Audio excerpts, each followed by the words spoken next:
They say the Dunwell plantation fell in a single dawn, and nobody ever agreed on how. Some swear it started the moment Eden and Ina, the albino twin sisters, were dragged in during a storm. Two pale, silent girls who held on to each other like the world was trying to tear them apart.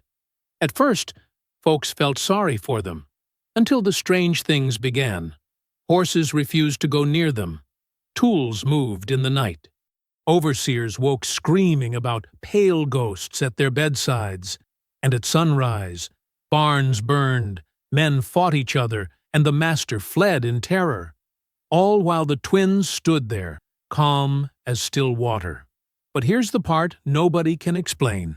Eden and Ina said they didn't remember any of it. Not the fires, not the panic, not the way the entire plantation crumbled around them. And when the truth of where they came from finally surfaced, it raised one terrifying question the South never forgot. If two broken girls could bring down a plantation without lifting a hand, what else were they capable of? Before we go any further, comment where in the world you are watching from and make sure to subscribe, because tomorrow's story is one you don't want to miss. The rain hammered the Dunwell plantation like fists against wood. Mara stood beneath the narrow overhang of the cookhouse, watching water pour from the gutters in sheets. Her hands gripped her shawl tight around her shoulders. The fields had turned to mud hours ago. Livestock screamed from the barns. Voices shouted somewhere in the darkness, men trying to move crates before the river swallowed them whole. Lightning split the sky. In that brief white flash, Mara saw them. Lanterns, 3 of them, moving through the storm like fireflies caught in a flood. She stepped forward, squinting. The lights bounced and swayed. Behind them came the shapes of horses, riders bent low against the wind. A wagon rattled through the mud, its wheels struggling to turn. "Traders," someone muttered beside her. Mara turned. Etta, one of the kitchen girls, stood in the doorway with her arms crossed. Her face looked tight with worry. "This time of night?" Mara said. "In this weather?" Etta shook her head. "Nothing good comes in a storm." The wagon lurched to a stop near the main house.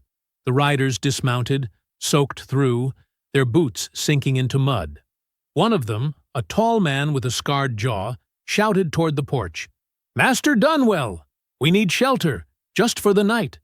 The front door opened. Silas Dunwell appeared, holding a lamp above his head. He was a thin man, sharp-faced, always moving like a bird looking for seed. He peered out at the traders with suspicion. "You're lucky I'm generous," Dunwell called back. "Stable your horses. Get inside before you drown."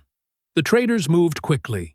They unloaded bundles from the wagon, dragging them toward the barn. Mara watched them work. Something felt wrong. The way they moved, the way they kept glancing back at the wagon bed. Then she saw what they were guarding. 2 figures sat in the back of the wagon, small, hunched, shackled. Mara's breath caught. The traders pulled them down roughly. The figures stumbled, their bare feet hitting the mud. One of them fell to her knees. The other reached down to help her stand. Lightning flashed again. Mara's heart froze. They were girls, young, maybe 16, maybe younger. Their skin was pale, so pale it looked like bone in the lamplight. Their hair hung in wet, tangled clumps, white as cotton. When one of them lifted her head, Mara saw her eyes.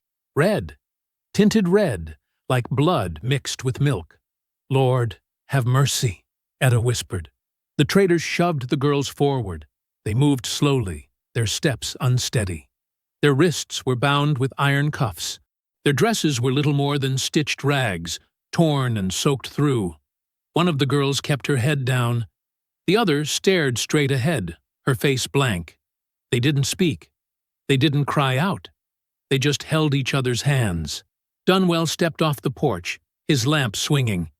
He walked toward the girls, his boots splashing through puddles. He stopped a few feet away and stared. "What in God's name are these?" he said. The trader with the scarred jaw wiped rain from his face. Found them 2 counties over. Albinos.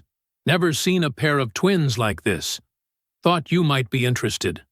Dunwell circled them slowly. His eyes moved over their skin, their hair, their shackled wrists. He tilted his head like he was inspecting livestock. They talk? He asked. Haven't said a word since we took them. They sick? Healthy enough. Just strange. Dunwell stopped in front of the twins.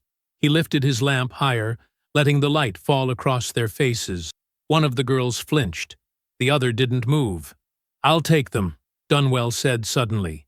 The trader blinked. Sir? I'll take them both. Name your price. The trader hesitated, then grinned. Thought you might. Let's talk inside. Mara watched as Dunwell led the traders toward the house, leaving the twins standing alone in the rain. The girls didn't move. They just stood there, hands still clasped, water pouring over their pale skin. Etta stepped out from the cookhouse. Mara, don't! But Mara was already walking toward them. She moved slowly, carefully, the way she would approach a frightened animal. The twins turned their heads in unison, watching her. Their red-tinted eyes caught the lamplight. Mara stopped a few feet away. She pulled her shawl tighter and spoke softly. You cold? The twins didn't answer. One of them, the one who had fallen earlier, shivered. The other squeezed her hand tighter. Mara glanced back toward the house. Dunwell's voice carried through the open door, loud and excited. He was already bragging, already imagining how he'd show them off at the next county gathering. Mara turned back to the twins. She stepped closer, her voice dropping to a whisper. You safe now, she said, though the words felt hollow even as she spoke them. Nobody gonna hurt you tonight. The twin who had been staring straight ahead finally moved. She looked at Mara, really looked at her. Her eyes were calm, empty, like she'd stopped feeling fear a long time ago. Mara's chest tightened. The storm began to quiet. The thunder rolled farther away. The rain softened to a steady drizzle. An overseer appeared from the barn, carrying a lantern. He gestured toward the twins with his free hand. Master says put them in the cabin behind the weaver's shed, he said. Get them out of the rain. Mara nodded. She reached out slowly, offering her hand. The twins looked at it, but didn't take it. They just started walking, still holding each other, their bare feet leaving prints in the mud. Mara followed them across the yard. The cabin was small, windowless, with a dirt floor and a single straw mattress. The overseer unlocked the door and stepped aside. The twins walked inside without hesitation. They moved to the mattress and lay down together, their hands still clasped. Their eyes stayed open, staring at the ceiling. Mara stood in the doorway, watching. Lightning flashed one last time, spilling white light across their faces. For a moment, they looked like ghosts, like something not quite real. Then the light faded, and they were just 2 scared girls lying in the dark. The rooster's crow cut through the morning like a blade. Mara was already awake, had been for an hour, her hands busy kneading dough in the cookhouse.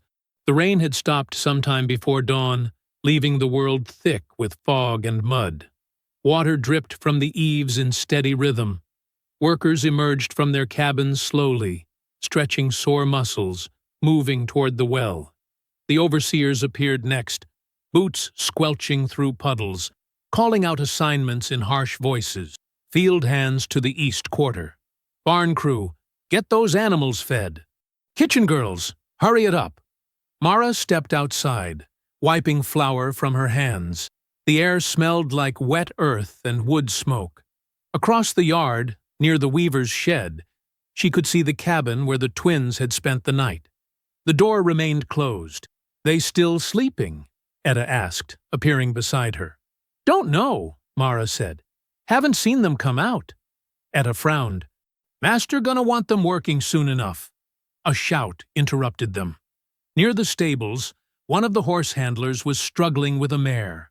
The animal reared back, eyes rolling white, hooves thrashing. The handler yanked the reins, trying to calm her. "Easy now, easy!" But the horse wouldn't settle. She pulled against the rope, nostrils flaring, head tossing side to side. "What's wrong with her?" another worker called out. The handler didn't answer. He was looking at something across the yard. Mara followed his gaze. The twins' cabin. The door had opened. Eden and Ina stood in the doorway, their pale skin almost glowing in the morning fog. The mare screamed. She ripped free from the handler's grip and bolted toward the far fence, crashing against the rails. Two other horses joined her, stamping and snorting, pressing themselves as far from the twins' cabin as the paddock would allow. The handler stared, his face slack with confusion. "What in the— Get those animals under control!" an overseer barked. The twins stepped outside fully now. They moved in perfect unison, one step at a time, their hands clasped together. Their white hair hung loose around their shoulders. Their red-tinted eyes scanned the yard without expression. Workers stopped what they were doing. Everyone watched. Nobody spoke. Mara felt her pulse quicken. Something about the way the twins moved, so precise, so synchronized, made her skin prickle. "Back to work!" the overseer shouted. "All of you!" The spell broke. People lowered their heads and returned to their tasks. But Mara noticed the sidelong glances, the whispers behind cupped hands. By mid-morning, Caleb Ward was in a rage. He tore through the tool shed, throwing buckets and shovels aside. "Where is it? Where the hell is it?" Workers nearby exchanged nervous looks, but said nothing. "My whip!" Caleb roared. "Someone took my damn whip!" He stormed out of the shed, scanning the yard with wild eyes. His face was red, sweat beading on his forehead despite the cool morning air. "Who took it?" he demanded. "Who?" Nobody answered. Nobody met his eyes. Caleb grabbed the nearest worker, a young man named Samuel, by the shirt. "Was it you? You think you're clever?" "No, sir," Samuel stammered. "I ain't touched nothing." Caleb shoved him away and stalked toward the main house, muttering curses under his breath. Mara watched him go. She'd seen Caleb angry before, but this was different. This was panic barely held in check. "He's scared," Etta whispered beside her. "Of what?" Mara asked. Etta nodded toward the twins, who now sat together beneath a tree, their heads bowed close like they were sharing secrets. "Of them." Jonas found Mara near the well an hour later. His eyes were bloodshot, his movements jittery. He kept looking over his shoulder. "You hear them last night?" he asked in a low voice. "Hear who?" "The twins. I was passing their cabin after dark. Heard them talking." Mara frowned. "They don't talk." They were whispering. Both of them. Same words, same rhythm. But it wasn't English. Wasn't anything I ever heard before. Mara's chest tightened. "Maybe you were dreaming." Jonas shook his head. "I was wide awake. And I'm telling you, it sounded like praying. Or chanting. Something old." Before Mara could respond, another shout rose from the fields. Workers were gathering near the irrigation ditch, pointing at something in the mud. Mara and Jonas walked over. The crowd parted slightly, revealing a strange sight. Tools, dozens of them. Hoes, rakes, shovels, all arranged in a perfect circle in the middle of the empty field. Each one stood upright, handles planted in the mud like grave markers. "Who did this?" an overseer demanded. Silence. "Answer me." Still nothing. Workers stared at the circle with wide eyes. Nobody wanted to touch it. Nobody wanted to go near it. The overseer kicked one of the hoes over. It fell with a wet thud. "Back to work! All of you!" But nobody moved quickly. They drifted away slowly, glancing back at the circle like it might reassemble itself. Silas Dunwell appeared on the porch of the main house just before noon. He looked annoyed, his coat buttoned crookedly, his hair uncombed. "Caleb!" he shouted. Caleb Ward climbed the porch steps, his jaw tight. "Sir? What's all this commotion about missing tools and spooked horses?" Caleb hesitated. Things have been strange, sir, since last night. Strange how? Items moved, animals acting wild, and the twins— Dunwell waved his hand dismissively. The twins are property, Caleb. They're not witches. They're not demons. They're just two unusual girls who are going to make me the talk of the county. But, sir, enough. Put them in the textile house with Etta. Keep them busy. Keep them out of sight until I'm ready to show them off. Caleb's mouth pressed into a thin line. Yes, sir. Etta's weaving room smelled like dye and cotton. Sunlight streamed through the high windows, illuminating dust motes in the air. 3 other women worked at looms, their hands moving in practiced rhythm. Etta brought the twins inside and gestured toward an empty bench. Sit there. Watch what we do. You'll learn. Eden and Ina sat together, their hands still clasped. They watched the weavers in silence, their red-tinted eyes tracking every movement. Etta returned to her loom. The room settled into its usual quiet hum. Shuttles passing through threads, feet pressing pedals, the soft creak of wood. Then something shifted. Eden and Ina began breathing together. Slowly, deeply, in perfect sync. The room grew warmer. One of the weavers paused, wiping her forehead. Another shifted uncomfortably in her seat. Caleb Ward appeared in the doorway, checking on them. His face was already flushed. He stepped inside, his eyes darting around the room. What are they doing? He asked Etta. Just sitting, sir. They bothering you? No, sir. But Caleb's hands were trembling. He clenched them into fists. Something's wrong in here. Nothing's wrong, sir. Caleb stared at the twins. They stared back. Their breathing never changed. Slow, steady, perfectly matched. He backed toward the door. Keep them in your sight. Don't let them wander. He left quickly, almost stumbling over the threshold. The moment he was gone, the tension in the room eased. The weavers relaxed. Etta exhaled slowly, glancing at the twins. They were humming now. Soft, barely audible. A sound that seemed to come from both of them at once. Dusk settled over the plantation like a blanket. Workers trudged back to their quarters, shoulders bent with exhaustion. Smoke rose from cook fires. Children's voices drifted through the air. Caleb Ward stood alone in the yard, his eyes fixed on the twins' cabin. He'd found his whip that afternoon, placed neatly on his bed, the leather coiled in a perfect spiral. Nobody had been in his room. The door had been locked.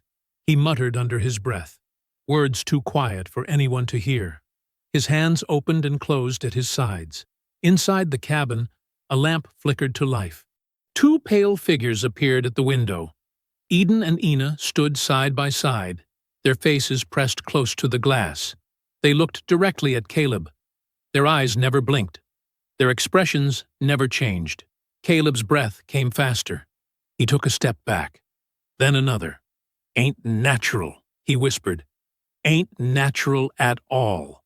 The twins continued watching, motionless, silent. The last light faded from the sky, and darkness swallowed the yard whole. Mara woke to darkness so thick it felt like cloth pressed against her face. Her heart pounded. She didn't know why. She sat up slowly, listening.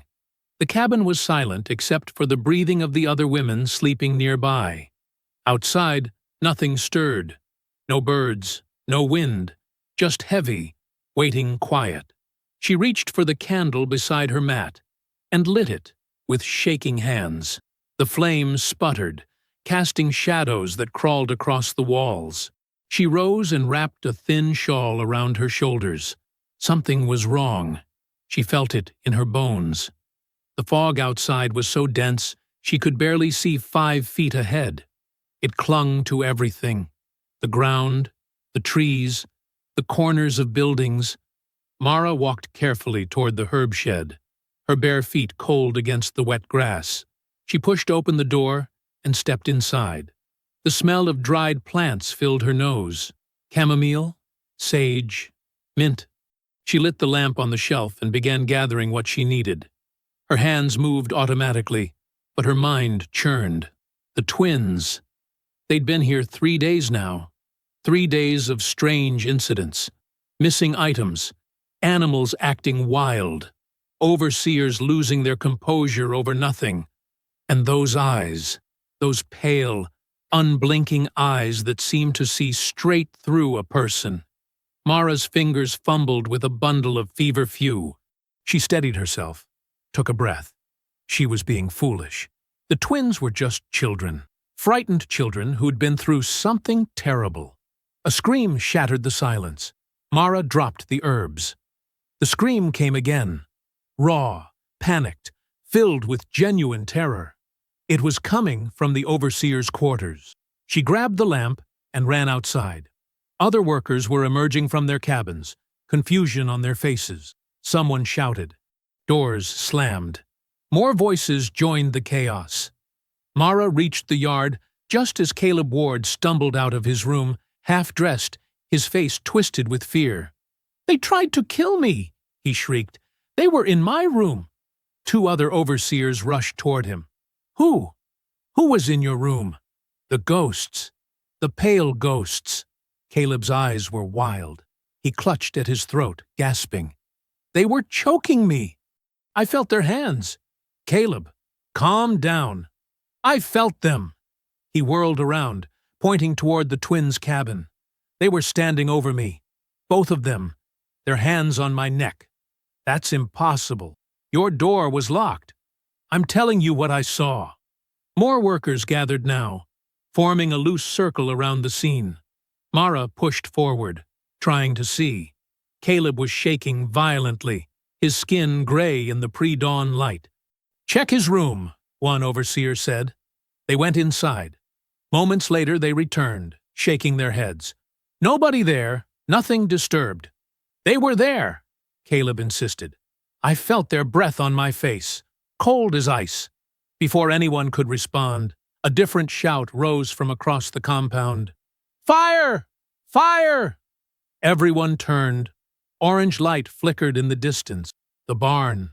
Silas's prized barn, the one that housed his best horses and stored his most valuable equipment.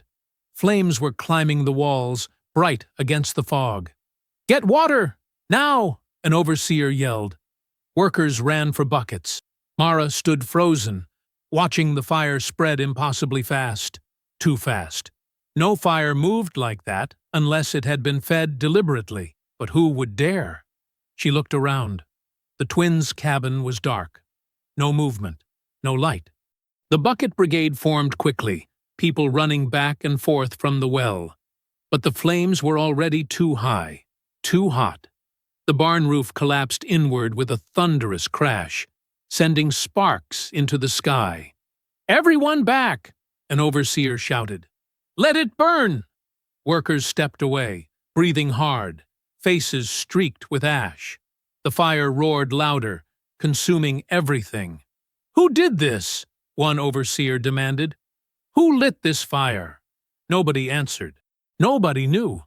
Mara glanced toward the twins' cabin again. This time she saw them. 2 pale figures standing at the window, watching. Their faces showed nothing. No fear, no surprise. Just blank, patient observation. The sun rose slowly, painting the sky gray and pink. The barn was nothing but smoking ruins. Exhausted workers sat in the mud, too tired to move. Overseers paced back and forth, arguing. "Someone had to light it. Nobody saw anything. That's not possible." Their voices grew louder, more frantic. Mara watched them spiral, their fear turning to anger, their anger turning to suspicion. Then it happened. 2 overseers, men who'd worked side by side for years, suddenly turned on each other. "You did this!" one shouted, shoving the other. "What? Are you insane? You've been acting strange all week. You wanted Silas to look bad." "I've been acting strange? You're the one sneaking around at night. I'll break your damn neck." They collided with shocking violence. Fists flew. Bodies crashed to the ground. Other overseers tried to pull them apart. But the fight continued. Savage, senseless, fueled by something more than logic. Workers watched in stunned silence. This wasn't normal. Overseers didn't lose control like this. They were the ones who enforced control. But now they were tearing each other apart in the mud, while the enslaved community watched. Mid-morning brought worse news. Silas Dunwell had been found collapsed on his bedroom floor. The house servants carried him downstairs, pale and trembling. His eyes were glassy, unfocused. His mouth moved, but no sound came out. "Sir, can you hear me?" his head overseer asked. Silas nodded weakly. "What happened?" Silas's lips formed words. His throat worked, but nothing emerged except a hoarse whisper. "Someone was there." "Who?" "Standing over me." Silas clutched at his throat. "They took my voice." "Sir, you're not making sense." "The pale ones?" Silas's eyes widened with terror. "They were watching me. I felt them, draining me." The overseer exchanged glances with the servants.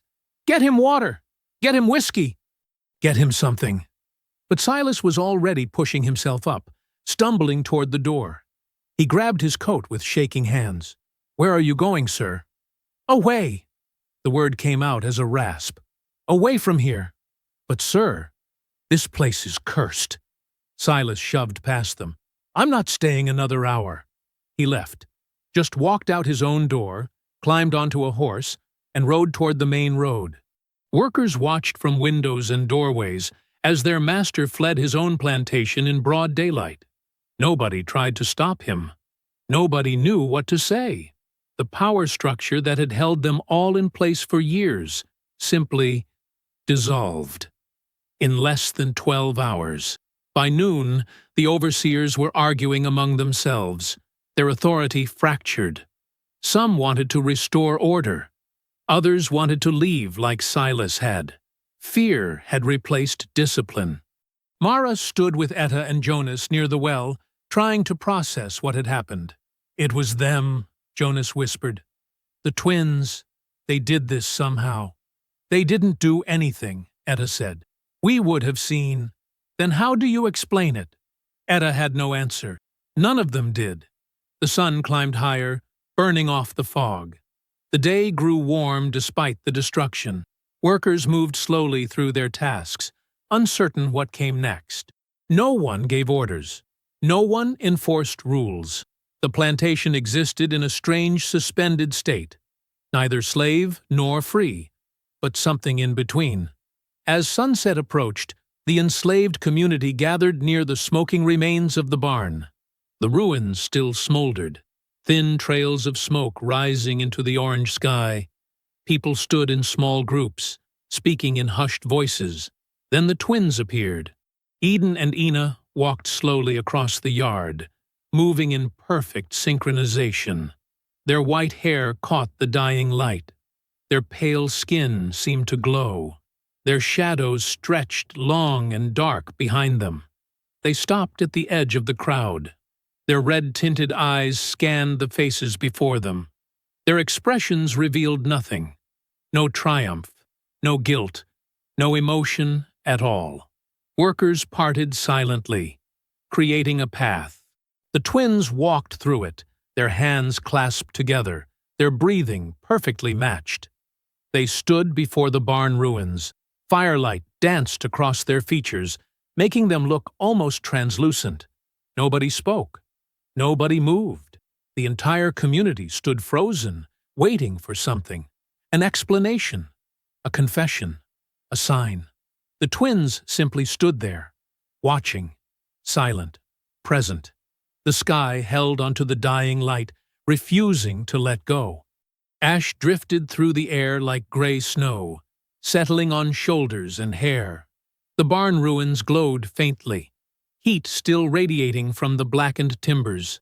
Workers stood in a loose circle around the twins. Nobody wanted to get too close. Nobody wanted to be the first to speak. Jonas finally stepped forward.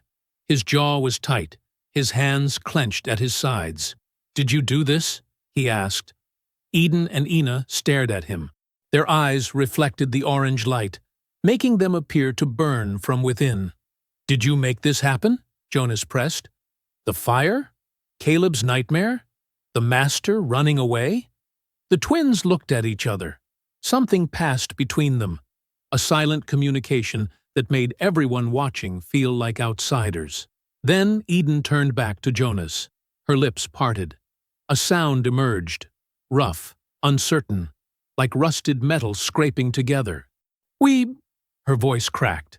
She swallowed and tried again. "We don't know." The crowd stirred. People exchanged glances. It was the first time anyone had heard the twins speak. Ina's voice joined her sister's, equally hoarse. "We don't remember." "Remember what?" Jonas demanded. "You don't remember burning down the barn.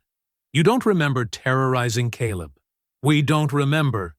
Eden's face showed confusion. Genuine confusion. "We woke up this morning. People were screaming. We didn't know why." "That's convenient," someone muttered. "It's the truth," Ina said. Her voice trembled slightly. "We don't remember anything, just sleeping, then waking, then fire." Mara stepped closer, studying the twins carefully. She'd delivered hundreds of babies, cared for countless sick and injured. She knew the difference between deception and genuine distress. The twins looked frightened. "Tell me exactly what you remember," Mara said gently. Eden's breathing quickened. "We lay down after dark. We held hands. We closed our eyes. Then we opened them," Ina continued. "And it was morning. And everything was wrong." "You didn't wake during the night? Not once?" "No." Both girls shook their heads in perfect unison. "Did you dream?" The twins fell silent. Their faces went blank again, that unsettling emptiness that made people uncomfortable. "We don't dream," Eden finally said. "Ever?" Mara asked. "We've never dreamed," Ina confirmed. "Just darkness. Then waking." The crowd murmured. Some people looked skeptical. Others looked disturbed. The idea of never dreaming felt wrong somehow, like something essential had been stolen from them. Jonas wasn't satisfied. "You expect us to believe you had nothing to do with what happened? That it's all just coincidence?" "We don't know what we expect," Eden said. Her voice was steadier now, but still rough. "We don't know what's happening." "People think you're cursed," Jonas said bluntly. "Maybe we are." Ina's response was so quiet, it was almost lost in the wind. Mara reached out slowly, giving the twins time to pull away. When they didn't move, she placed her hands on their foreheads. Cool skin, normal temperature. Their pulses were elevated but not dangerously so. She looked into their eyes, checked their pupils, examined their hands for signs of accelerant or ash. Nothing. They were clean. Their nightclothes showed no evidence of leaving their cabin. "They're telling the truth," Mara said. "Or they believe they're telling the truth." "What's the difference?" Jonas asked. "A big one." Mara stepped back. "If they're lying, they're dangerous. If they're confused, they're victims." "Victims of what?" Nobody answered. The question hung in the air, heavy and unanswered. Etta had been standing quietly at the edge of the circle. Now she moved forward, her expression thoughtful. "There might be answers in the house," she said. "What house?" Jonas asked. "The master's house." Etta gestured toward Silas's mansion. "He fled so fast he left everything behind. His papers, his records. Maybe there's something that explains who these girls are and where they came from." "You want to search his private rooms?" someone asked nervously. "He's gone," Etta said. "And we need answers more than we need caution." Mara hesitated. Entering the master's house uninvited was dangerous, but Etta was right. They needed to understand what was happening. "I'll go," Mara said, "but only a small group. Too many people will draw attention." "I'm coming," Jonas said immediately. "Me too," Etta added. They looked at the twins. Eden and Ina stood motionless, their hands still clasped together. "You should come as well," Mara told them. "If there are answers, you deserve to hear them." The twins nodded silently. The mansion felt enormous in the darkness. Candles cast jumping shadows across expensive furniture and painted portraits. Mara led the way, holding her lantern high. They moved through empty rooms, their footsteps muffled by thick carpets. Everything smelled of tobacco and whiskey and expensive wood polish. Where would he keep important papers? Jonas whispered. His office, Etta said. Second floor, east wing. They climbed the stairs carefully, avoiding the ones that creaked. The office door stood open, revealing a large desk covered with scattered documents. Mara set the lantern on the desk and began searching. Letters, bills, nothing unusual. Jonas checked the drawers. Etta examined the bookshelf. Eden and Ina stood in the doorway, watching. There's nothing here, Jonas said after several minutes. There has to be something, Mara insisted. People don't panic like Silas did without reason. She knelt down, running her hands along the floorboards. Her fingers caught on something, a gap where boards didn't quite meet. Help me, she said. Jonas joined her. Together they pried up 3 boards, revealing a hidden compartment beneath. Inside were journals, 6 of them, bound in dark leather and locked with small brass clasps. Mara pulled them out carefully. The leather was old, cracked at the edges. She forced open the first lock. The pages inside were covered with neat handwriting, dates going back decades, and sketches, detailed medical sketches of children. Children with pale skin and light-colored hair. Dear God, Etta whispered, looking over Mara's shoulder. The diagrams showed measurements, anatomical details, notes about breeding patterns and genetic inheritance, page after page of clinical observations about creating controlled stock, with specific physical traits. What is this? Jonas asked, horrified. Mara turned more pages. The handwriting became someone else's, a doctor's hand, precise and cold. Notes about experimental breeding programs and viable albino subjects and controllable traits. There were lists, names of women, dates of births. Most entries ended with a single word, deceased. But 2 entries at the bottom of one page were different. Female subjects, viable twins, birth year 1846, pale skin, red-tinted eyes, responsive to synchronized stimuli, removed from program for external sale. The twins would be 12 years old. Mara looked up. Eden and Ina had moved closer, drawn by something they couldn't explain. They stared at the journals with an intensity that made Mara's skin prickle. Eden reached out slowly. Her fingers touched the edge of one journal. The moment she made contact, her entire body went rigid. Her eyes widened. Her breathing stopped. Then she spoke, so quietly everyone had to lean in to hear. Home. Her voice trembled on the word. Not the rough, unused rasp from earlier. Something deeper, something ancient and lost. This is home. Ina's hand joined her sister's on the journal. Tears began sliding down both their faces, silent, steady streams that caught the lantern light. We remember, Ina whispered. We remember this place. The others stared in shock. The twins stood frozen, touching the journal like it might disappear, their faces twisted with emotion they couldn't name. Outside, the night pressed against the windows. Somewhere in the distance, an owl called. The plantation lay quiet around them, its power structure shattered, its future uncertain. And in Silas Dunwell's hidden compartment, beneath his office floor, 2 12-year-old girls stood trembling over proof that they'd been created deliberately, bred like animals, experimented on, and sold. The journals held their entire history, their beginning, their purpose, their home.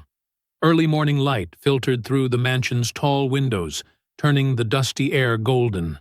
The group had barely slept. They'd spent the night reading, passing journals between them, their horror growing with each page. Mara sat at the dining table, 3 journals spread before her. Her fingers traced the careful handwriting, stopping on passages that made her stomach turn. "Listen to this," she said. Her voice was flat, drained of emotion. March 1844. Subject 14 delivered twins, both albino, both female, separated at birth for comparison study. Twin A raised with verbal stimulation. Twin Twin B raised in silence. Results inconclusive. Both subjects died before age 2. Jonas stood by the window, arms crossed. They were experimenting on babies. Not just experimenting. Etta pointed to another entry. Breeding them deliberately. Look here. They paired specific men and women based on skin tone, hair color, eye sensitivity. They were trying to create children with certain traits. Pale skin, Jonas said bitterly. They wanted pale children they could show off, sell for profit. It wasn't just about appearance. Mara turned more pages. They believed albino children would be more obedient, more controllable.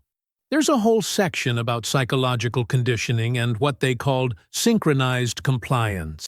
Eden and Ina sat together on the floor near the fireplace. They'd barely moved since discovering the journals. Their faces showed no expression, but their hands were clasped so tightly their fingers had gone white. How many children? Ina asked quietly. Mara didn't want to answer, but the girls deserved truth. The records show 47 births over 12 years. How many lived? Silence. How many? Eden repeated. 2, Mara said. You 2. The twins absorbed this without reaction. But something shifted in the room's atmosphere. A thickness in the air. A weight pressing down on everyone present. There's a name that appears in every journal, Etta said. She pointed to the signature at the bottom of medical notes. Dr. Aldrich Harlow. He ran the program. Where is he now? Jonas asked. The journals don't say. Mara flipped through pages. The last entry is from 1850, 8 years ago. It just says, program suspended pending relocation. Relocation where? There. Eden spoke without looking up. She pointed to a page Mara hadn't reached yet. Mara turned to it. At the top, in different handwriting than the medical notes, someone had scrawled an address. River Clinic, 14 miles south, Cypress Bend. How did you know that was there? Mara asked carefully. Eden's expression remained blank. I don't know. I just knew. Jonas moved away from the window. We need to decide what we're doing. The plantation's abandoned. We could leave. Head north. Start over somewhere. And go where? Etta asked. We're escaped slaves. They'll hunt us. They'll hunt us anyway if we stay. I'm not talking about staying. Etta gestured to the journals. I'm talking about finding this clinic. Getting real answers. Why? Jonas demanded. What difference does it make? We know what happened. Children were bred and experimented on. Eden and Ina survived. That's enough. It's not enough for them. Etta looked at the twins. Is it? Eden finally raised her head. Her red-tinted eyes caught the lantern light strangely. We need to know who made us. You know who made you, Jonas said. Some doctor named Harlow who... We need to know why, Ina interrupted. Her voice was stronger than before. Why we lived when others died. Why we don't remember things. Why people fear us. Why we don't dream, Eden added. Mara studied them. You think this clinic has those answers? Yes. Both twins spoke simultaneously. Jonas shook his head. You want to walk into the place where you were created? Where dozens of children died? That's insane. Maybe. Eden's face remained expressionless. But we're going anyway. The finality in her voice left no room for argument. These girls, who'd barely spoken for 12 years, had made a decision. They would seek their origins, no matter the risk. Mara looked around at the others. 3 other volunteers had joined them overnight. A field worker named Samuel, a kitchen woman named Ruth, and a young man called Thomas who knew the swamp routes. 7 people total. Small enough to move quickly. Large enough to protect each other. The clinic's 14 miles south, Mara said, through swamp country. It'll take 2 days if we move carefully. We don't have supplies for that, Jonas pointed out. We have this house. Etta stood. Silas left food, blankets, tools. We take what we need. That's stealing from the master. The master's gone, and he stole from us first. Jonas couldn't argue with that logic. Fine. But we leave at first light. Longer we stay here, more dangerous it gets. They spent the remaining hours preparing. Mara gathered medical supplies from Silas's cabinet. Etta collected blankets and dried food. Jonas and the other men found knives, rope, and lanterns. Eden and Ina sat with the journals, reading every page. Their faces showed nothing, but occasionally one would touch the other's hand. A brief connection that seemed to steady them both. By evening, everything was ready. The group gathered in the mansion's parlor, too nervous to return to the slave quarters, too practical to waste candles staying awake. They lay on expensive carpets, and furniture never meant for their bodies. Strange reversal. Enslaved people sleeping in the master's finest room. The twins settled together near the cold fireplace. They lay on their sides facing each other, hands clasped between them. Then they began to hum. It started so quietly Mara almost missed it. A low, droning sound from deep in their throats. Not quite a song, not quite a moan, something in between. The sound filled the room slowly, building in layers as one twin's hum harmonized with the others. The frequency was odd. It made Mara's teeth vibrate slightly, made her breathing want to match its rhythm. She felt herself relaxing against her will. The tension in her shoulders eased. Her thoughts slowed. Around her, the others were experiencing the same thing. Jonas's rigid posture softened. Etta's worried expression smoothed. Samuel's breathing deepened into sleep. The humming continued, steady and strange, soothing and deeply unsettling at the same time. Mara fought to stay awake, needing to understand what the twins were doing, but her eyelids grew heavy. The humming pulled her down like gentle hands pushing her underwater. Her last conscious thought was a question. Were the twins trying to comfort the group, or were they practicing something else entirely? The humming followed her into darkness. Dawn hadn't broken yet when Mara woke the group. The sky outside showed only the barest hint of gray, stars still visible through the mansion's tall windows. "Time to move," she said quietly. They gathered their supplies in silence. Food bags made from old flour sacks, blankets rolled tight and tied with rope, knives tucked into belts, 2 lanterns, but they'd use them sparingly. Light drew attention. Jonas checked each person's load, making sure weight was distributed fairly. "Stay together. No wandering. If I signal to stop, you freeze immediately." The twins stood by the door, already prepared. They carried nothing but a single journal Eden had insisted on bringing. Everything else they owned fit in their pockets, which was to say, they owned nothing at all. Mara watched them, 2 girls who'd spent their entire lives in captivity, about to step into unknown territory. Yet they showed no fear, no excitement, just that same blank watchfulness that unsettled everyone around them. "Ready?" Mara asked them. Both nodded once. The group filed out through the mansion's back entrance. The grounds spread before them in pre-dawn dimness, fields they'd worked for years, cabins they'd slept in, the burned remains of Silas's barn still smoking faintly. Then, beyond it all, the tree line. Freedom, danger, truth, all mixed together in the dark forest waiting ahead. Jonas led them across the final field.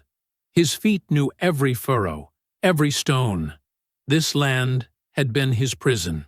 Now it was his escape route. At the forest's edge, he stopped, turned back, looked at the plantation one last time. "Anyone wants to stay, speak now," he said. No one spoke. "Then we leave it behind." They stepped into the trees. Day 1 unfolded in careful silence. Jonas moved ahead, checking paths, watching for patrols. Slave catchers worked these woods regularly. Overseers from neighboring plantations sometimes rode through looking for runaways. The group kept to game trails and creek beds, places where their footprints would wash away.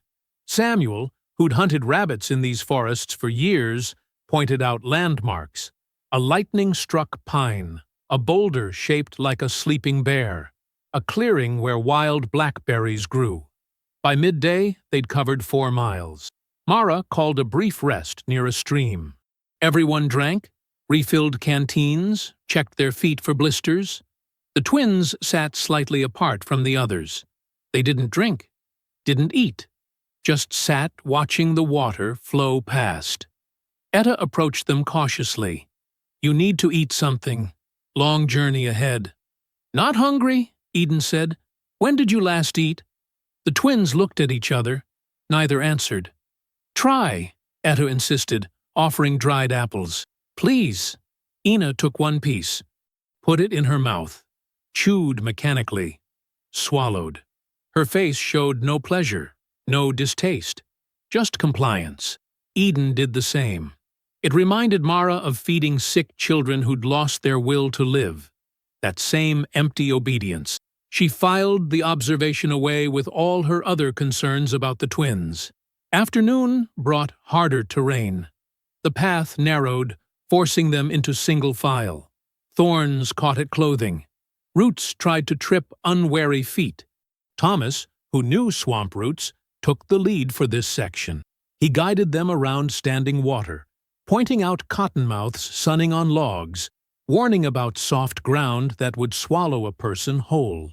"Used to run these paths as a boy," he told Mara quietly, "before Dunwell bought me. Thought I knew freedom back then. Didn't know anything. You know it now? Ask me when we reach somewhere safe." Evening approached faster than expected. Jonas found a camping spot near a massive fallen oak, its trunk thick enough to shelter all 7 of them. They ate cold food. No fire, too risky. Shared water. Spread blankets in a rough circle. The twins settled at the oak's base. They sat close together, foreheads nearly touching, breathing in perfect rhythm. Then they began to hum. That same strange sound from the night before. Low, droning, almost vibrating. Mara felt it work on her again. Her anxiety about the journey ahead softened. Her worry about what they'd find at the clinic dimmed. Even her fear of capture seemed less immediate. Around the circle, others relaxed visibly. Ruth's tense shoulders dropped. Samuel's worried expression eased. Jonas frowned at the twins. "What are they doing?" "Calming us," Mara said. "Or themselves. Hard to tell. Doesn't feel natural." "Nothing about them feels natural. Doesn't mean they're trying to harm us." Jonas didn't look convinced, but he didn't argue. The humming continued for perhaps 10 minutes, then faded gradually. The twins settled into sleep, still holding hands. The group followed soon after, exhausted from miles of careful walking. Mara woke sometime deep in the night. Something had disturbed her. A sound, a movement. She couldn't tell. She sat up carefully. Moonlight filtered through oak branches, casting strange shadows. Eden stood beside her. The girl's pale face looked ghostly in the dim light. Her red-tinted eyes reflected moonlight like an animal's. "You're awake," Eden whispered. "What's wrong?" "I dreamed." Mara's stomach tightened. The twins had said they never dreamed. About what? Water, dark water, and chains attached to walls, and voices talking about us like we weren't people. Like we were livestock. That might just be memory, from when you were very young. No, Eden's voice was certain. This was recent. Like I was there yesterday. Like I'm still there. She looked at her hands in the moonlight, turned them over, examining her palms. "Are we real?" she asked. "Or did they make us wrong?" Mara didn't have an answer.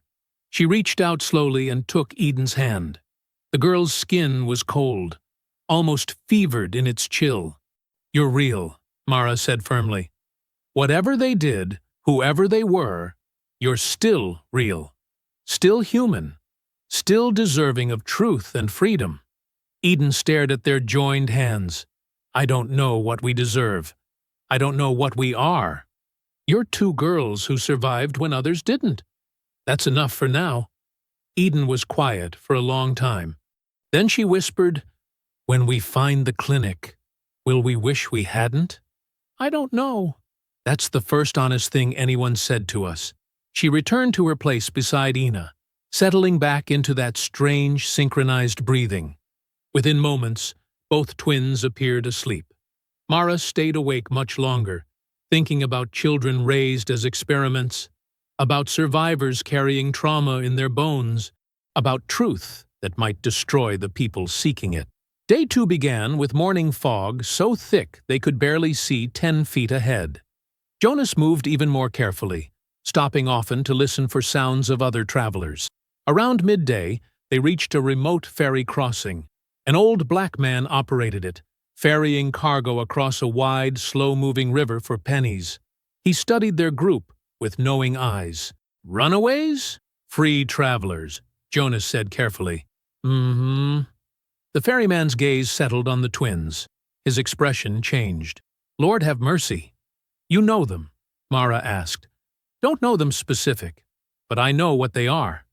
He stepped closer to Eden and Ina, who watched him silently. "You're from the river program, aren't you? The Pale Children?"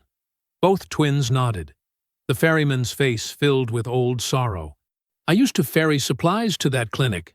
20 years back, maybe more. Heard crying sometimes from the buildings. Saw cages with white children inside. Told myself it wasn't my business. Told myself I had my own troubles." He looked at the twins directly. "I'm sorry. Should have done something. Should have told someone." "Who would you have told?" Eden asked quietly. "Who would have stopped it?" The ferryman had no answer. "You know where the clinic is now?" Jonas asked. "Still there, far as I know. About 10 miles downriver. Can't miss it. Only building standing in Cypress Bend." He ferried them across free of charge. Said it was the least he could do. On the far bank, before they disappeared into the trees, he called out, "Whatever you find there, I hope it brings you peace." The twins didn't respond. That evening, rain began falling, cold and steady. The group sheltered under a rock overhang, huddled together for warmth. Ina sat slightly apart from the others. Mara noticed her trembling. "Cold?" Mara offered a blanket. "No." Ina's voice was barely audible. "Scared." It was the first time either twin had admitted fear. "Of what?" Mara asked gently. "The truth." Ina pulled her knees to her chest. "What if we find out we were supposed to be something terrible? What if they made us to hurt people? You haven't hurt anyone. The plantation fell apart when we arrived. That wasn't your fault. That was Silas's guilt eating him alive." "Was it?" Ina looked at Mara with those unsettling eyes. "Or did we do something without knowing? What if we're weapons and don't realize it?" Mara had wondered the same thing, but she wouldn't confirm the girl's fears. "Whatever you are," she said carefully, "you get to choose what you become. The past doesn't own you, doesn't it?" Ina touched her pale arm. "This body was chosen for us. This face was designed. These eyes were planned. How do we choose anything when we were created on purpose?" Mara had no answer. She simply sat beside Ina in silence, sharing warmth, until the girl's trembling eased. Day 3 brought them close to their destination. By evening, they saw smoke rising in the distance, thin columns suggesting homesteads or farms near the river. Jonas called a halt in a dense pine grove. "We camp here tonight. Approach the clinic in daylight when we can see what we're walking into." They made a cold camp again, eating quietly, speaking in whispers. The twins sat together but didn't hum tonight. They simply stared toward the smoke, toward whatever truth waited for them in Cypress Bend. Morning came gray and cold. Nobody had slept well. The twins sat together in pre-dawn darkness, silent and still as statues. Jonas roused the group quietly.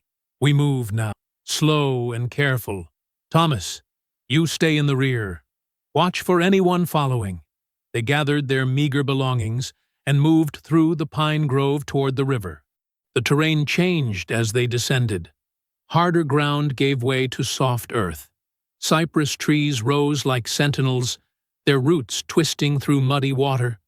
Morning mist clung to everything, making the world feel ghostly and unreal. Mara stayed close to the twins. Both girls moved with mechanical precision, placing each foot exactly where the other had stepped. Their synchronized movement was so perfect it made her skin crawl. "Do you remember this place?" she asked quietly. "No," Eden said. "Yes," Ina said at the same time. The twins looked at each other. Some wordless communication passed between them. "Parts," Eden clarified. "The smell, the sound of water, the way light looks through cypress branches. But not whole memories," Ina added. "Just pieces." They continued in silence. The river appeared through the trees, wide, muddy, moving slow like something ancient and tired. The far bank was barely visible through morning fog. Jonas raised a hand. The group stopped. Ahead, through gaps in the vegetation, stood the ruins of a building. It was larger than Mara expected. 2 stories once, now mostly collapsed. Blackened timbers jutted toward the sky like broken bones. What remained of the walls showed signs of deliberate burning. Smoke stains above empty window frames, charred wood around doorways. "That's it," Jonas said quietly. "Has to be." They approached slowly, weapons ready. Thomas had a knife. Jonas carried a thick branch. The women stayed between the men, the twins in the center. Nobody spoke. The building's front entrance was gone entirely. Just an open mouth leading into darkness. Glass crunched under their feet. Mara looked down and saw shattered jars, broken bottles, remnants of medical equipment scattered across burnt floorboards. Inside was worse. The ceiling had partially caved in, letting morning light illuminate a nightmare. Along one wall, chains, dozens of them. Small chains with cuffs sized for infant wrists. They hung from iron rings bolted into stone that had survived the fire. Mara felt her stomach turn. She'd delivered babies for 20 years, knew exactly how small a newborn's wrist was. These chains would have fit. Eden walked toward them like someone in a trance. She touched one set of cuffs. They swung gently, making a soft metallic sound. "We were here," she whispered. Ruth covered her mouth, turning away. Samuel muttered a prayer under his breath. Jonas moved deeper into the ruins. "Over here!" A fallen cabinet had spilled its contents across the floor. Jars, some cracked, some intact, lay among broken wood. The labels were still partially readable. Subject 7, liver sample, 1842. Subject 12, tissue preservation, 1843. Subject 19, failed development study, 1845. Each label described children as experimental material, things to be studied, preserved, catalogued. Mara counted 19 different subject numbers, 19 children reduced to anatomical specimens. Etta knelt beside a rusted metal tray. Medical instruments lay scattered across it, scalpels, forceps, needles thick enough to pierce infant skin. She picked up one tool, examined it, then threw it against the wall with sudden violence. "They cut them open," she said, voice shaking, "while they were alive. These tools, they're for surgery on living subjects." Thomas found the ledgers. 3 massive books, water-damaged but readable, stacked in what had once been a locked cabinet. The fire had warped the metal, but hadn't consumed the pages inside. He opened the first one. His expression went dark. "What is it?" Jonas asked. "Birth records." Thomas's voice was flat. "Names of mothers, fathers when known, physical descriptions of infants, all pale, all light-eyed, and—" he paused, reading ahead, "ages at death. None made it past 10 years. Mara looked at Eden and Ina. Both girls stood motionless, their faces unreadable. "Except them," Thomas continued. "Last 2 entries, Subject 27 and Subject 28. Born 1848.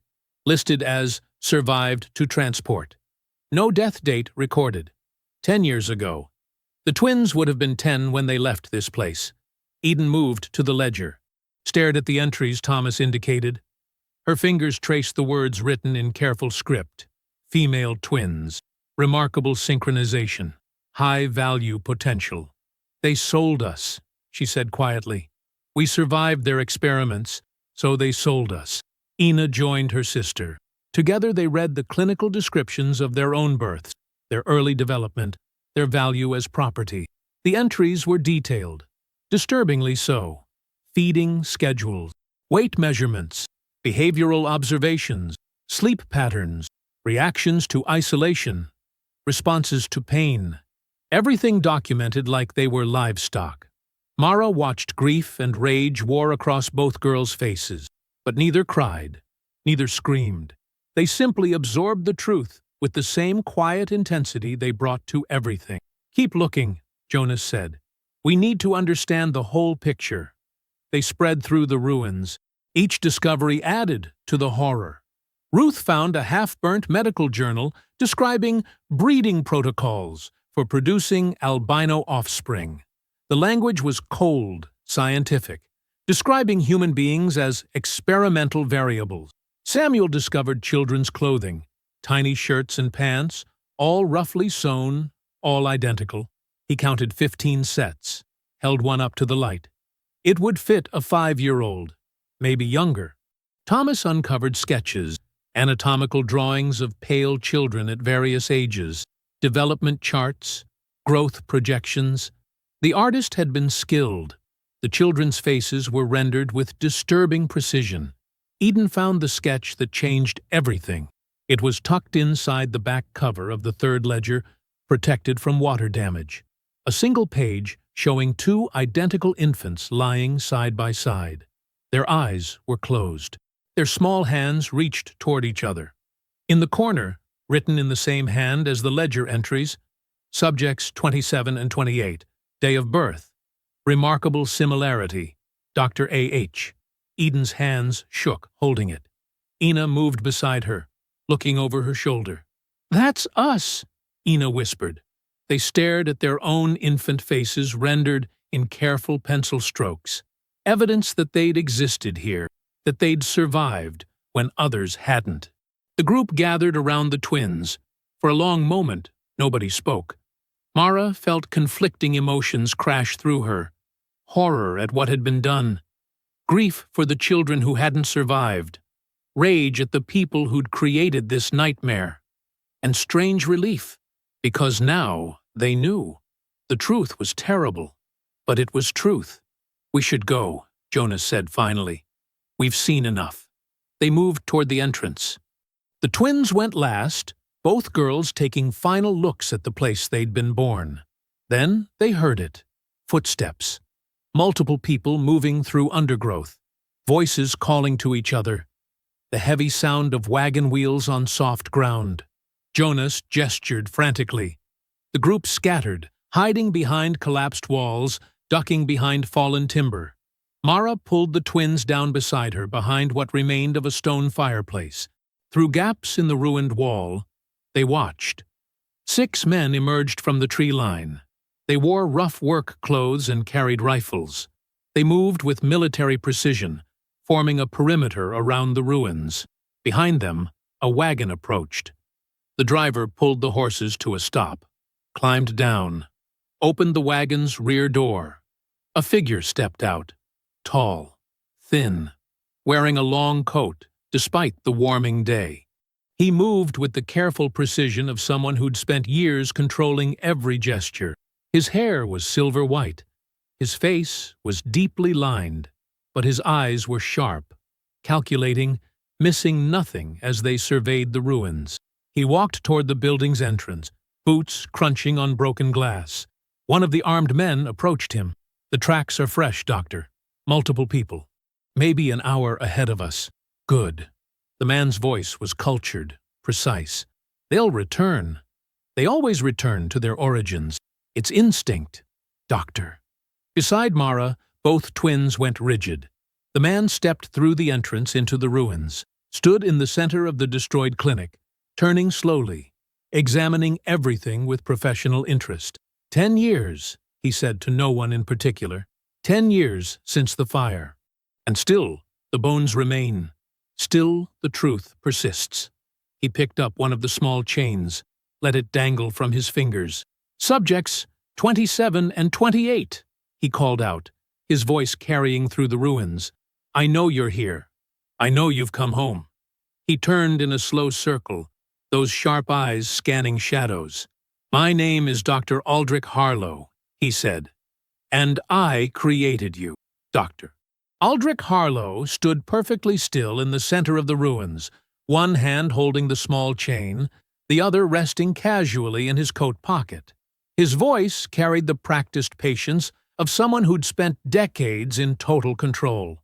Subjects 27 and 28, he repeated. You've traveled far to understand your origins. Allow me to provide that understanding.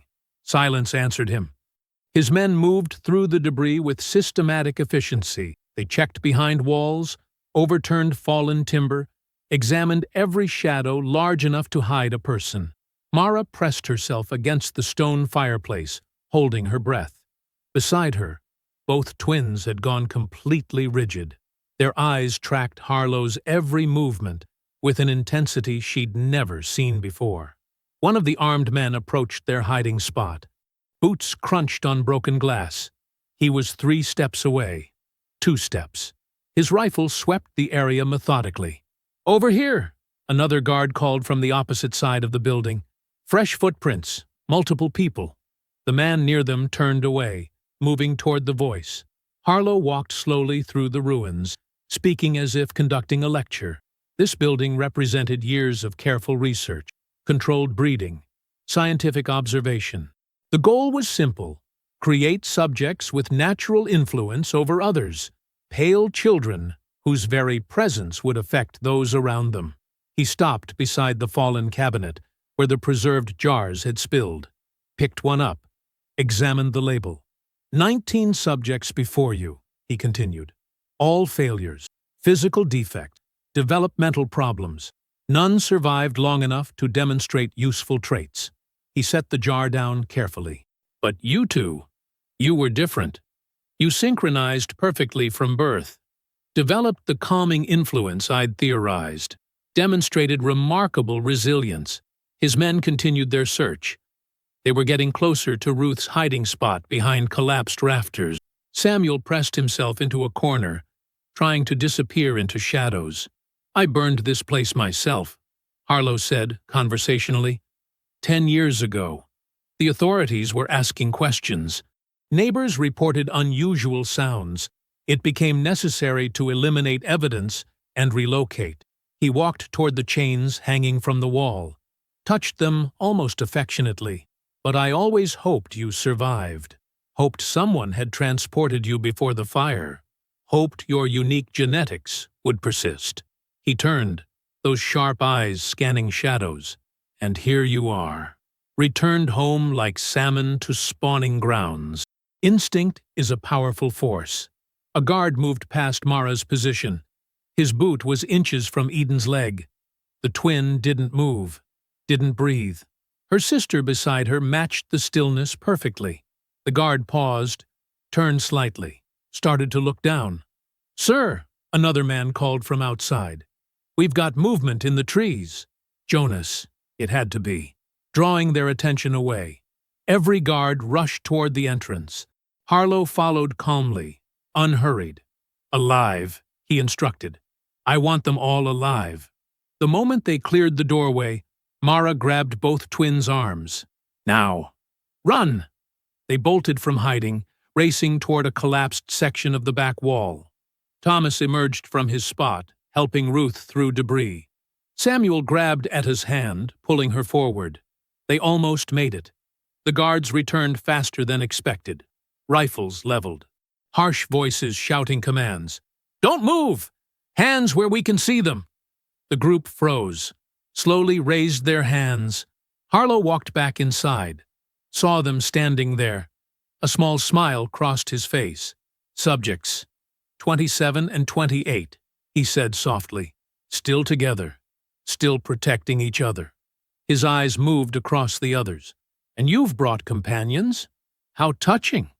The guards separated them efficiently. Hands were bound. The men were pushed toward the wagon.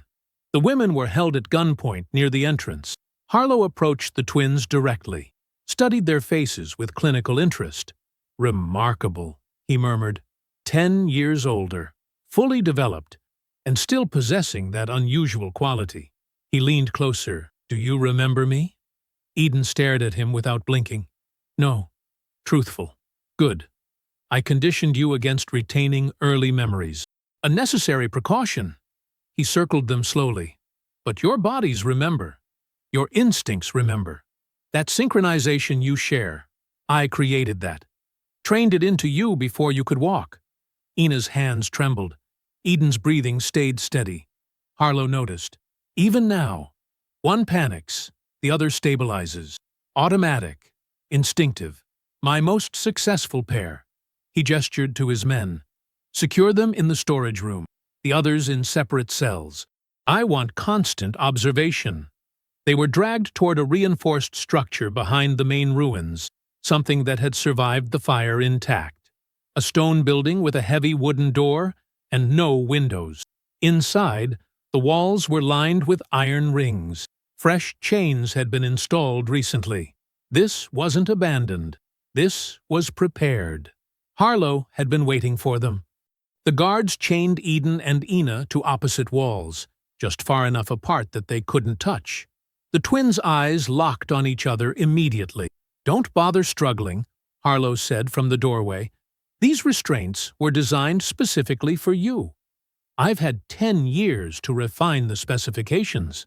Eden tried her breathing technique, that slow, steady rhythm that usually calmed people, made them uncertain, made them question themselves. Harlow watched with academic interest. "Yes, try it.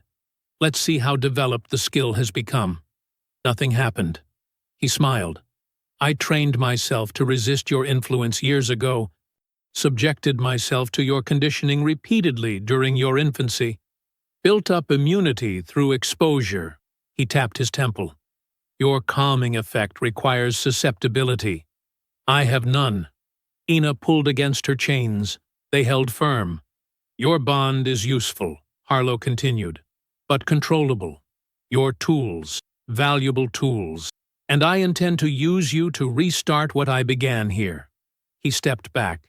"Your bloodlines will create a new generation, more refined, more controlled, more profitable." His expression hardened. "You'll cooperate because you have no choice, because I understand your psychology better than you understand it yourselves, because I created that psychology." The door slammed shut. Heavy locks engaged. Darkness filled the room except for thin light from cracks in the walls. In separate cells nearby, the others were being secured. Mara heard Jonas protest, heard a guard strike him, heard Thomas shout warnings that were cut off by threats. Through the wall cracks, whispers began traveling. "Mara!" Ruth's voice, frightened but controlled. "I'm here." Mara pressed against the stone. "Everyone stay calm. Don't provoke them." "They're gonna kill us." Samuel's voice shook. "No." Mara kept her tone firm. "We don't die here. You hear me? We survive this." In the holding room, Eden and Ina sat chained in darkness. Their eyes had adjusted. They could see each other across the space, close but untouchable. Eden's breathing was unsteady, fear breaking through her usual control. Ina noticed, started breathing deliberately, slowly, in and out. A steady rhythm. Eden heard it, matched it. Her panic eased slightly. Ina continued. 4 counts in, hold. 4 counts out, hold. Repeat. Eden synchronized perfectly. Their chests rose and fell together, despite the distance between them. The rhythm steadied, deepened, became something more than just breathing. Night fell completely. The ruins disappeared into darkness. Guards changed shifts outside. And in the locked room, the twins breathed together. Steady, constant, waiting. Dawn broke gray and cold. Light filtered through cracks in the stone walls, like pale fingers reaching down into darkness. The basement of the clinic was still mostly shadow. Damp air clung to everything. Water dripped somewhere in the distance with steady rhythm. Two guards stood outside the holding room where the twins were chained. They'd been on duty since midnight. Tired, bored, ready for shift change. Inside separate cells along the hallway, the others waited. Mara pressed against her wall, listening. Jonas flexed his wrists against the rope bindings for the 100th time. Etta sat perfectly still, conserving energy. Samuel tried not to panic. Ruth whispered prayers under her breath. Thomas studied the patterns of guard movement through his door's narrow gap. The twins had been breathing together all night. 4 counts in. Hold. 4 counts out. Hold. Repeat. Over and over. Their chests rose and fell in perfect synchronization despite the chains holding them apart. And now, as dawn arrived, they began to hum. It started so quietly, the guards didn't notice at first. Just a low sound, barely audible. 2 voices blending into one sustained note. Eden's voice carried the lower tone. Ina's voice lifted slightly higher.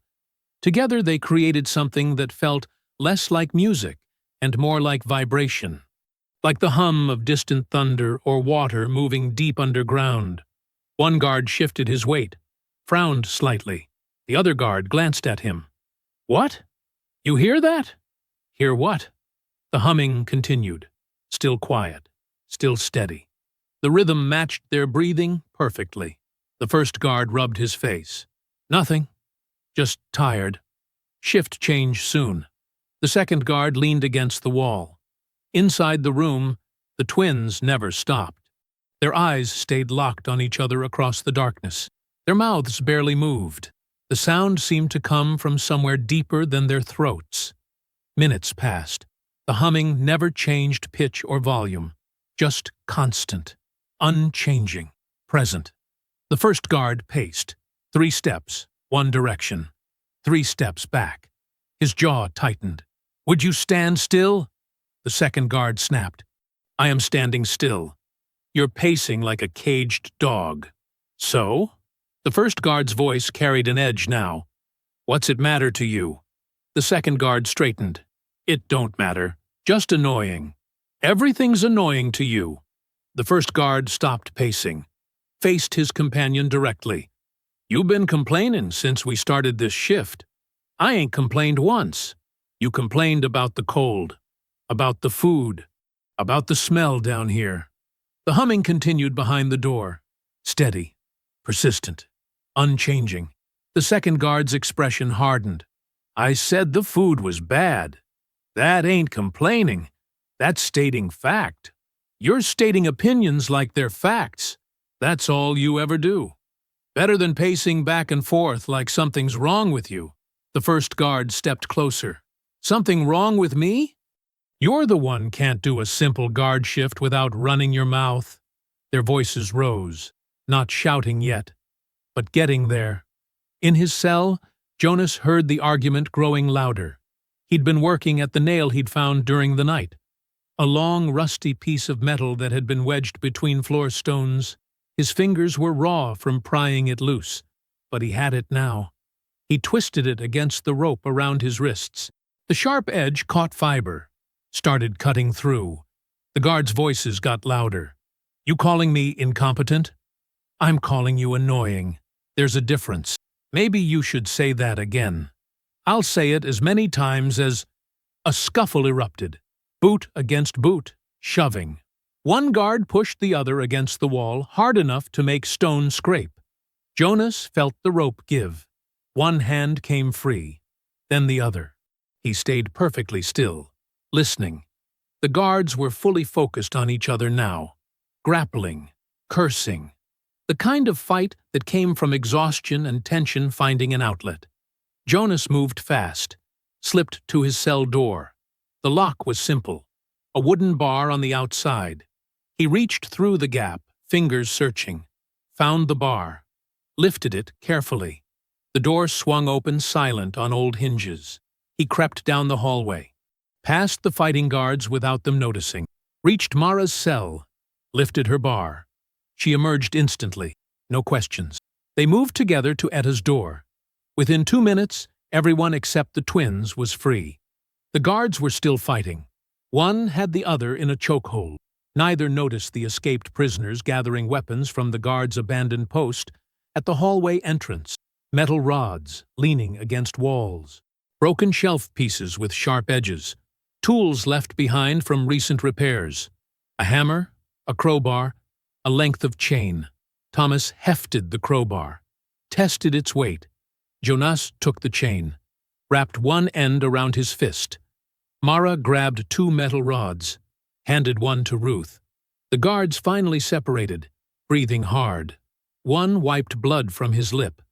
They both turned toward the twins' door again and saw the hallway empty, every cell door open. "Oh, hell!" Jonas hit him from behind with the chain. Fast, brutal. The guard went down hard. The second guard reached for his knife. Thomas swung the crowbar, connected with the man's wrist. The knife clattered away. Samuel grabbed it before it stopped sliding. They worked together without speaking. Rope from the cells became bindings. The guards were secured, gagged, dragged into empty rooms. 2 minutes. No noise. No alerts. Jonas moved to the twins' door. Heavy locks. Reinforced. He studied them briefly, then used the crowbar as leverage. Metal screeched. The first lock broke. Then the second. The door swung open. Inside, Eden and Ina sat chained to opposite walls. They'd stopped humming the moment the fight began. Now they stared at the group with complete calm. Jonas approached Eden first, used the hammer to break the chain link, then moved to Ina. The twins stood slowly, stretched cramped muscles, looked at each other across the room they'd been separated in. Then they walked toward each other, met in the center, gripped hands. Mara stepped forward. "You both all right?" Eden nodded once. Her voice was steady. "No one else leaves here hurt." Ina squeezed her sister's hand, repeated the words exactly. "No one else leaves here hurt." The group moved into the hallway together. 7 people, armed with whatever they could carry, standing in the dim light of early dawn. Above them, footsteps suddenly thundered. Voices shouted. Harlow's distinctive tone cut through the noise. "Get down there! Check the prisoners! Now!" Heavy boots on stairs. Multiple men rushing downward. Harlow's voice again, closer, furious. "If they've escaped, I want them found immediately. Do not harm the twins. Everyone else is expendable." The group pressed against the walls, weapons ready, breathing steady. Jonas met Mara's eyes. She nodded. The twins stood at the center, still holding hands, their breathing synchronized again. 4 counts in, hold, 4 counts out. The footsteps reached the bottom of the stairs. The first guard burst into view, saw the empty cells, turned toward the group. Thomas swung the crowbar. The guard's knees buckled. Jonas followed with the chain, moving in perfect silence. 2 more guards reached the bottom of the stairs, saw what was happening, tried to retreat. Samuel and Ruth cut them off. The metal rods sang through air, connected with flesh and bone. No mercy, no hesitation. These men had kept them caged, had watched without helping, had followed Harlow's orders without question. The guards went down one by one, not killed, but disabled, bound, silenced. The twins never moved from the center of the hallway. Their synchronized breathing continued, steady, anchoring, creating a rhythm the others could feel even in the chaos. More footsteps above. Harlow's voice screaming orders that made no sense anymore, his authority crumbling like wet paper. The group moved fast, climbed the stairs together, burst into the main floor of the clinic. Morning light poured through broken windows. The building looked different in daylight, smaller, more pathetic. Rotting wood, mold-stained walls, equipment covered in rust and dust. Harlow stood at the far end of the main room. Behind him was a doorway leading to what looked like a preserved chamber. Clean equipment visible inside, organized shelves. This was the space he'd protected, his sanctuary. Stop! His voice cracked with desperation. You don't understand what you're doing. Jonas moved forward. The others fanned out behind him, blocking exits, surrounding Harlow's position. We understand perfectly. Mara's voice cut like a blade. You made children into experiments. You treated lives like property. You deserve worse than anything we'll give you. Harlow's eyes locked on the twins. Eden, Ina, listen to me. I gave you life. I designed your minds, your abilities. Everything you are came from my work. Eden and Ina walked forward together, still holding hands, still breathing in perfect sync. Harlow backed toward the doorway. You're exceptional because of me. You survived when all the others failed. That makes you valuable. That makes you nothing. Eden's voice was quiet, absolute. We are nothing because of you. Ina finished the thought without pause. We are everything despite you. They kept walking, slow, deliberate, each step perfectly timed with the other. Harlow retreated into his medical chamber. His hands fumbled behind him, searching. I can teach you. I can help you understand your potential. We can… He triggered something. A metal cage dropped from the ceiling, designed to trap whatever stood in the chamber's center. The twins were faster. They split apart. Eden left, Ina right, moving with the same instinctive coordination they'd always shared. The cage slammed down between them, catching nothing but empty floor. Harlow stared at the failed trap. His face went white. Jonas charged, grabbed Harlow by the collar before the doctor could run, slammed him against the wall hard enough to knock breath from lungs. Please, Harlow gasped. Please, I can make you wealthy. I have connections, resources. Just let me… Burn it. Eden's voice came from the doorway. She stood with Ina, both staring at the room full of preserved equipment. Burn everything. Mara found lamp oil in a storage cupboard. Thomas smashed glass containers. Etta gathered papers, ledgers, diagrams, journals, and piled them in the center of the room. Samuel located the cages, small ones, built for children. He dragged them out and stacked them beside the paper pile. Ruth collected the medical instruments, scalpels, restraints, needles, tools designed to hurt and measure and control. She threw them onto the growing mound. Harlow struggled in Jonas's grip. No, you can't. That's decades of research, irreplaceable knowledge. You don't understand what you're destroying. Eden stepped closer, looked directly into his eyes. We understand perfectly. Ina mirrored her position on the other side. We understand better than you ever could. They began humming, that same low tone, that same vibration that felt like it came from somewhere deeper than human throats. Harlow's eyes widened. He tried to look away. Couldn't. The twins held his gaze without blinking. Their humming filled the chamber, filled his head, made thinking difficult. His breathing quickened, matched theirs without meaning to. 4 counts in, hold. 4 counts out, hold. Jonas felt it too. The rhythm, the pull. But he'd learned to recognize it now, to let it steady him instead of control him. He kept his grip firm on Harlow's collar. Mara poured oil across the pile, across the floor, across the examination table where the twins had likely been measured and studied as infants. The twins stepped in unison, closer to Harlow. Their humming never wavered. Harlow tried to speak. His mouth moved. No words came, just gasping attempts at sound. Eden stopped humming. You made us to be silent, to be controlled, to exist only as you designed. Ina stopped humming. You failed. They stepped back together. Jonas dragged Harlow forward, positioned him where he could see everything. You're going to watch. Mara struck the match, held it up. Let Harlow see the small flame that would consume his life's work. Please! The word finally escaped Harlow's throat. Broken. Desperate. Please don't. She dropped it. Fire caught instantly. spread across oil-soaked paper, climbed the pile of cages, consumed ledgers and diagrams and journals. Heat bloomed fast and hungry. Harlow screamed, not from pain, from watching, from seeing decades of carefully preserved work transform to ash and smoke in seconds. The group moved toward the exit. Jonas dragged Harlow along.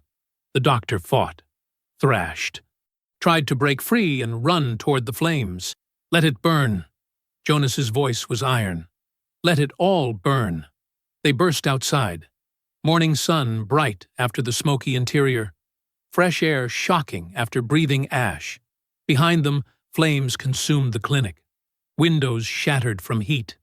Roof timbers cracked and collapsed. Smoke rose in thick columns toward the clean sky. Harlow collapsed to his knees, staring at the destruction. Tears streaming. Mouth moving in silent denials. The twins stood side by side, watching. Their faces showed nothing. No satisfaction, no grief. Just quiet observation of something ending that should have ended long ago. Leave him. Eden spoke without looking away from the fire. Let him live with nothing. Ina's voice carried the same flat tone. They turned together, walked toward the riverbank where a small boat was tied. The others followed. I hope you found that story powerful. Leave a like on the video and subscribe so that you do not miss out on the next one. I have handpicked 2 stories for you that are even more powerful. Have a great day.